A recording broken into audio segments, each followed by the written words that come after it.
Hey, welcome back to physics. We are still working in the module that we're talking about what I like to call special forces. Okay, and we're getting down to the very last part. So far, everything we've dealt with as far as friction, tension forces, and then we threw pulleys in there. And now we're going to do is go with the premise that so far we've always assumed that the Earth is the ground that we're dealing with, whatever we're doing in the lab is perfectly flat, which is true. But technically speaking, right, the Earth is not flat. Okay, you can argue that some other time on some other YouTube or some other blog, but we're not going to argue that here. Okay, the Earth is not flat. So we have to learn how to deal with things when they're kind of up at an angle.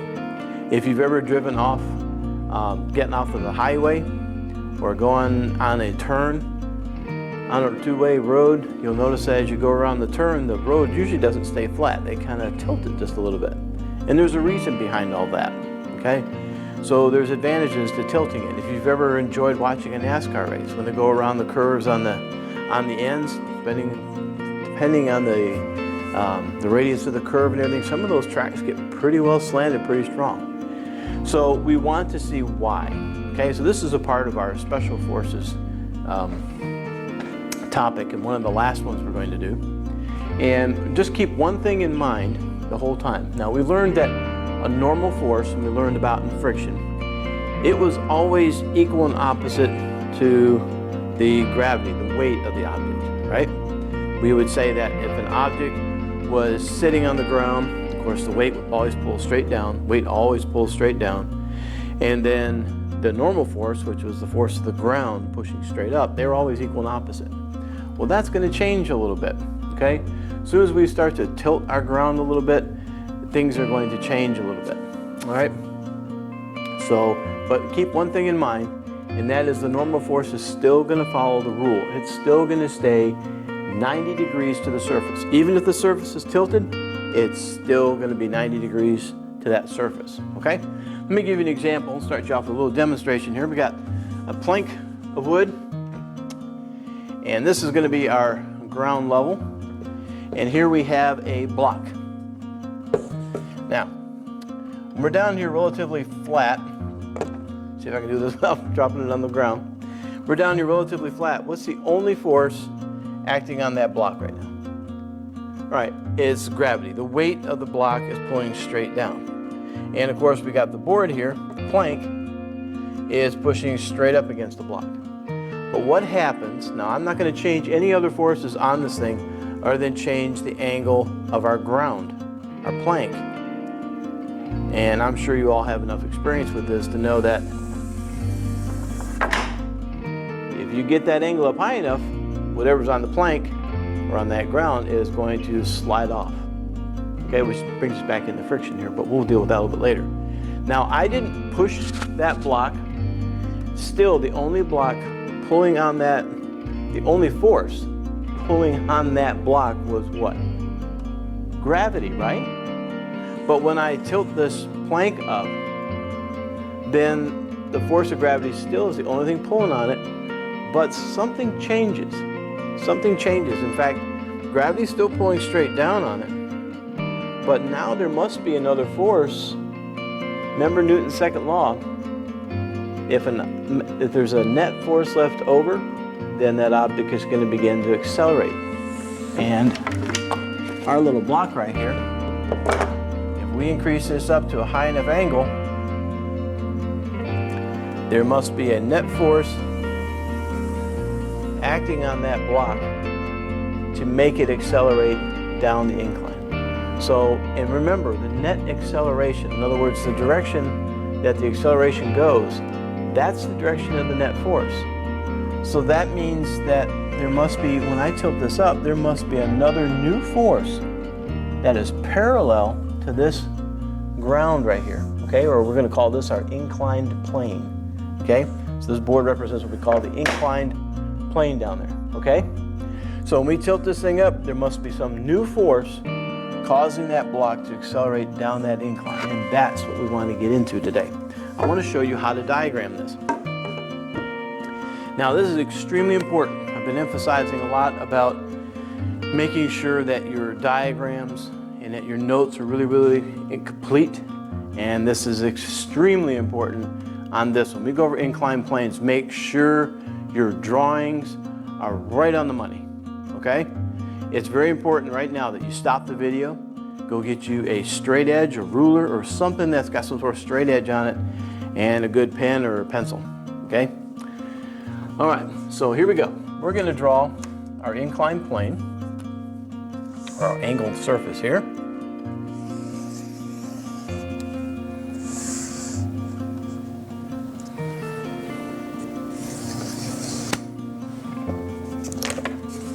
Looks like more like a ramp, but we're going to call that inclined plane. And yes, ramps are inclined planes. All right, now we'll draw our little block sitting on here. All right, and let me give you an angle in here. It's a good point right now to, if I get ahead of you, stop the video, make sure you get caught up. You definitely want to be doing this the same time that I'm doing this, so you don't miss the important understanding that goes along with it. And this is 25 degrees, right on the money. How about that? 25 degrees, okay? And our block right here, I suppose I wrote it on there. Ooh, we're gonna say it is, we'll make life easy here. Let's just make it 2, I'll put this over here. The mass of the block is 2 kilograms. Okay, 2 kilograms. Now, right now, make sure you got that drawn, because I want to make sure that you start and stop the video exactly with me every time we get ready to draw a new force in here, okay? All right, first force. We always start with the first force. That is the only force that we can think of straight off acting on that block. And what is the one block, or excuse me, what is the one force acting on that block? Gravity, right? Gravity is what's pulling on that thing. And which way does gravity always pull? Straight down to the center of the earth. If you ever get confused, which way does gravity pull? Pick up something, drop it. Never forget, gravity and weight always pull straight down, or pointing toward the center of the earth, okay? So that's what we're gonna draw, our first vector, on our force diagram here. We're gonna draw the force diagram right on the drawing this time. It just makes it a whole lot easier. We'll make that one kind of long. Not that it's really big this time, but it's gonna make our drawing easier to understand this first time. And that is, label it, that is my force of weight, M times G. Let's not forget that. Now, when you put, well, first of all, you need to stop the video, make sure you got that drawn. Now, when you put an object on an inclined plane, you saw it yourself. That gravity, when it's flat like this, it's fine. But when you start tilting it somewhere, out of somewhere, there's a force that begins to pull that block down the inclined plane. Okay, it begins to pull that block down the inclined plane. Well, what's causing that force? What do you think it is that's pulling that block down the incline? Weight. Weight could be the only thing that could possibly, it's the only thing actually pulling on that block. And somehow when you tilt it, part of this force right here, part of it, not all of it, part of it is actually pulling that down the incline. So that means, remember before when we had forces at angles like this, like that tension force we just got done with, and we said, oh, it pulls in the X direction and it pulls in the Y direction, right? Remember that? It broke up into components. The exact same thing is going to happen to an inclined plane, okay? The exact same type of thing happens. So what we're going to do is we're going to say that this force of weight going straight down, when you put it on an inclined plane and you tilt, part of this force is going to become a force that pulls right down the incline that way. Okay? So in other words, this is going to become your hypotenuse, and there's going to be two other components, and I'm going to show you what those are. These are brand new. Okay? First of all, I'm going to kind of go try and give myself a little reference point. Now, let's be really smart if I did like we did before. We put these in different colors, Reggie. All right, here we go.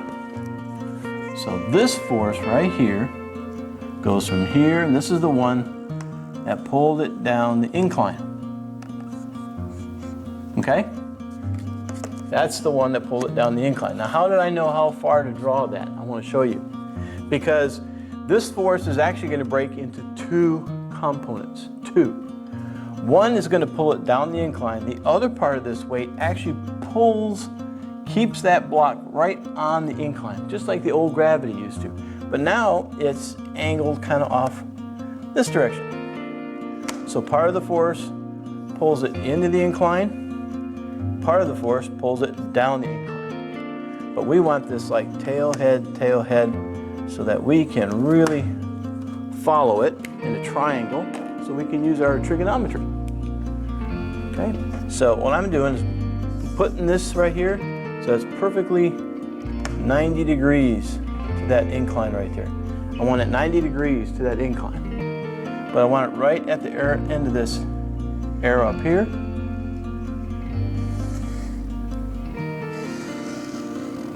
Just like that. And there's my triangle. Okay? So, I'm going to put an arrow on this one, because this one also pulls downward.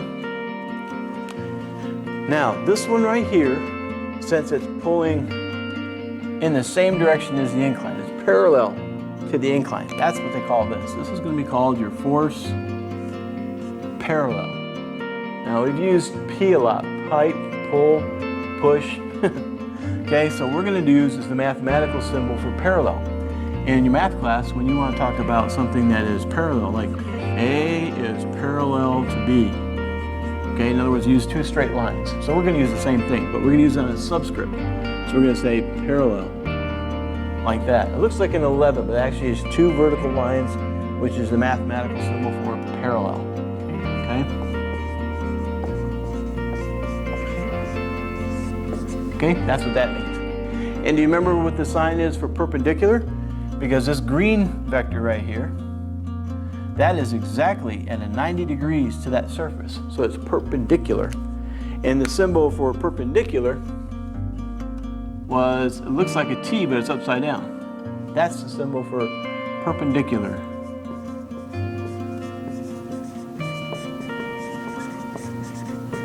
Okay, perpendicular. In other words, 90 degrees. And 90 degrees is what? The inclined plane. So this one is force perpendicular, upside down T there. That means it shows two lines that are 90 degrees to each other, okay? Perpendicular. All right, this takes practice right now, okay? Right here and now, this does take practice. Because you're gonna go, this is gonna become your hypotenuse. This line is drawn exactly 90 degrees to the incline because it's the perpendicular. And then that tells you how long to draw your force parallel this way. Okay? Now, make sure you got that down nice and straight, because the next step we're going to do is, of course, we got forces. They're at angles, which means we're going to use our trig. So there's a way for us to calculate, since we can calculate the weight down here. Let's do that right now. Before I keep blabbering away here, let's just go ahead and do that. The mass of my block was 2 kilograms. Gravity is 9.8. Don't worry, we'll take care of the positive, negative direction stuff in a minute. So the force of weight, 2 times 9.8 would be 19.6 newtons. All right, so we know that this side right here is 19.6 newtons. Okay?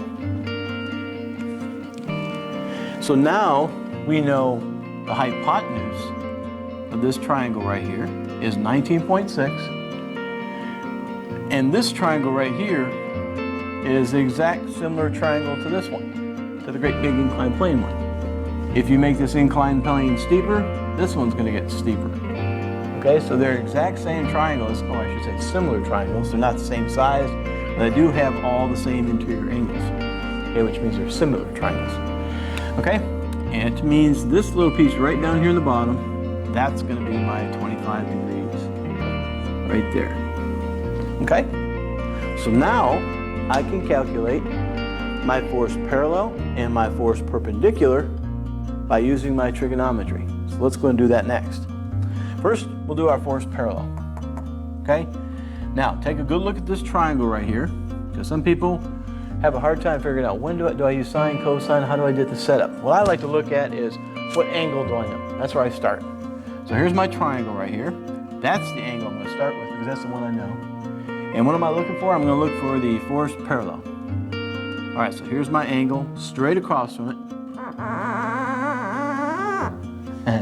Straight across from it is the force parallel. And I know the big long side over here, which is the hypotenuse. So I need opposite and hypotenuse. That would be the sine. Okay, so up here, the sine of theta is the opposite over the hypotenuse. So let's plug in our numbers. The sine of 25 degrees, make sure you're in degrees mode. The sine of 25 degrees is the opposite, which is the force parallel, divided by the hypotenuse, which is 19.6, we just found. Now, to get that force parallel by itself, you're dividing by 19.6, you want to do the opposite, and multiply by 19.6. Okay, that way you got one on the bottom, one on the top. It moves it away from the force parallel. So in degrees mode, we're going to take 19.6 times the sine of degrees. Make sure you're doing that order, okay? Don't put this after the 25. There's a very good chance your calculator won't calculate it properly. That is 8.28. So 8.28 newtons. Okay, now let's do the same thing for the force perpendicular. Here's the angle I know, and I'm looking for the one that is adjacent, the one that's next to it. And I still know the hypotenuse. So adjacent and hypotenuse, that's cosine. So cosine of theta is the adjacent over the hypotenuse. So cosine of 25 degrees is the adjacent, which is force perpendicular, divided by the hypotenuse, 19.6. And you do the exact same algebra you did for the force parallel up there. You're going to multiply both sides by 19.6. That gets it off of this side and moved over to this side. So now we're going to take 19.6 times cosine of 25 degrees, 17.8 newtons. Okay? Now, if you want to be really, really careful, this is just the beginning. Okay, this is just setting up the problem. Okay, this is kind of like when we were doing the projectiles, and I gave you the initial velocity and angle. We found the Vx velocity and the velocity in the y direction. We had to find that before we could even start calculating the projectile, right? This is the same thing with this problem. Before we can even begin to actually do this problem, we have to find the force perpendicular and the force parallel first. Then we can actually play with it. So for now, we're just going to practice doing this first until we got that nailed down. And then we'll actually play with being able to do calculations like you saw in the demo, where I lifted up the incline and then the block began to accelerate down the incline. We're going to be able to calculate the acceleration going down that incline, which means we got to allow for friction. So before we start adding friction and normal forces and everything else over on this thing, let's just practice one more of these, getting the force perpendicular and the force parallel, and make sure we know how to do that, okay? So make sure you can do that before we actually get started on this any farther. Now, there are some other forces here. See if this pen works. Yeah, pretty good. We'll use red. Now,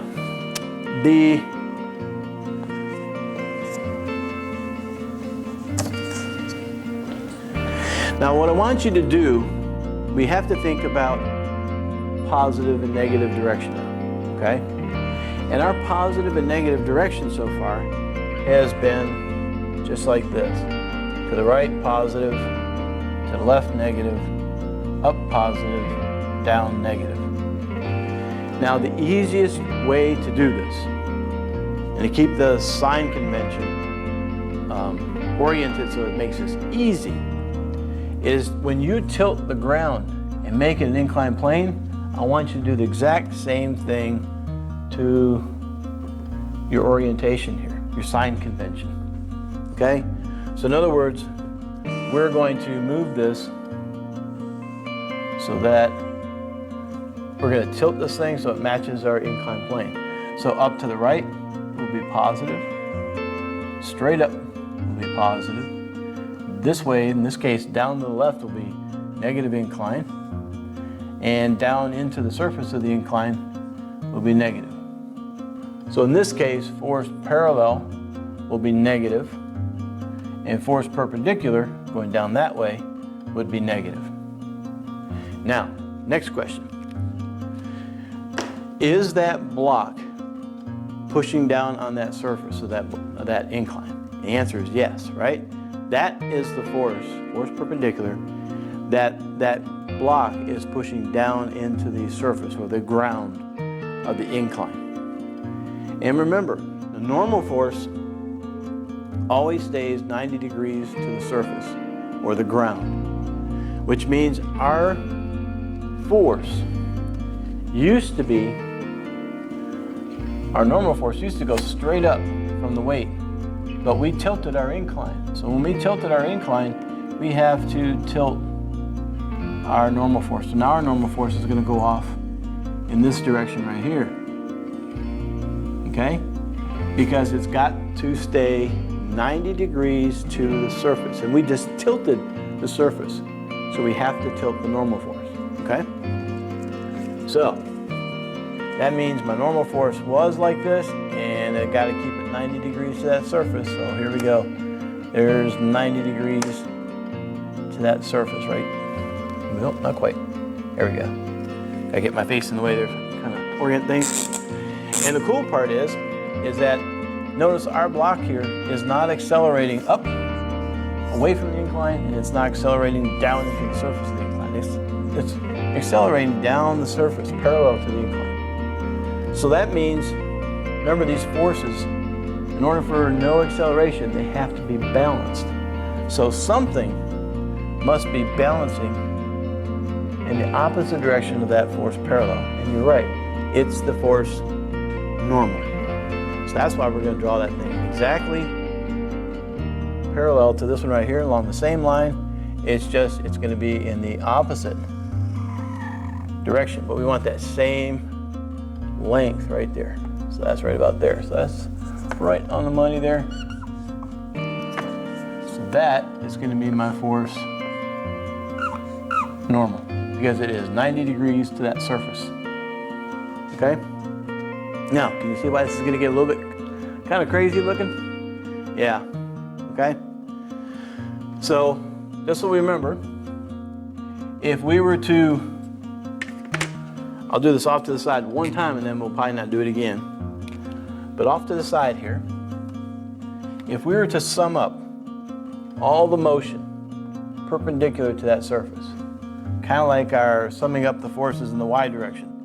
Okay, so if we did a net force in the y direction, the only kicker is instead of y being straight down, now we've kind of tilted it a little bit. So y is going this way, right? Y is going this way, x is going this way now. Okay? So we're still going to do the sum of the forces in the y direction. So that would be, this would be positive.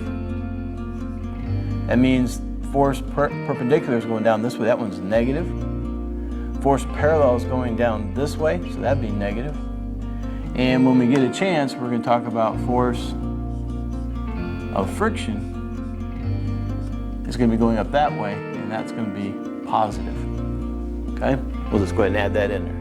So let's do the sum of the forces in the y direction, which means your positive normal force plus your force perpendicular, which is negative, is not accelerating in this direction. So that means, remember, this has got to be 0. We'll bring that force perpendicular over here, just like we were doing multiple times before. That means your perpendicular force is going to be equal to your normal force. So, since we know, we found what the force perpendicular was. We found that right over here. That's 17.8. That means my force normal is also going to be 17.8 newtons. Okay? Because they're equal, but just in opposite directions. Now, we can say there's certain conditions. Remember, when we talk about friction, sometimes it's equal, sometimes it's not. It depends on whether the object is moving at a constant velocity. It depends whether it's just popping loose from the static friction, or if it's sliding down the incline and accelerating down. Okay, just like we did in our friction problems. Okay. So let's do another example. I'm going to stop the camera right here, give me a chance to redraw another problem, and we'll go through the whole thing. And then that one, we're going to actually allow for friction on it. Okay? All right, be right back.